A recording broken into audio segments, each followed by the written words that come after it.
আমরা এখন যাচ্ছি শিলিগুড়ি। আর আমার সাথে আছে, ভাই নামটা বলেন। আলেম হোসেন। হ্যাঁ, আলেম হোসেন। আলেম হোসেন, মুসলমান। মুসলিম ভাই, যাই হোক, আলেম হোসেন ভাই। তো একটা ইন্টারেস্টিং বিষয় হচ্ছে, সে বাংলাদেশি টাকা ছবি তুলতেছে। খুব ভালো লাগলো আমার। তো বাংলাদেশি টাকা ছবি তুলতেছে, আর আমরা এখন আহ, বাসে করে মোটামুটি যাচ্ছি শিলিগুড়ির উদ্দেশ্যে। ভাড়া নিল 70 টাকা।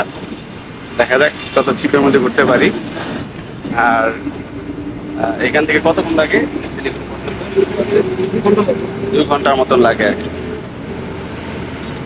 ভাই, এটা হচ্ছে আমার পক্ষ থেকে আপনার gift। যারা নতুন আছে এখানে দিলাম। আমারও খুব ভালো লাগলো গানটা। কালেম হোসেন ভাইকে বাংলাদেশে দাওয়াত, বাকি সমস্যা নাই।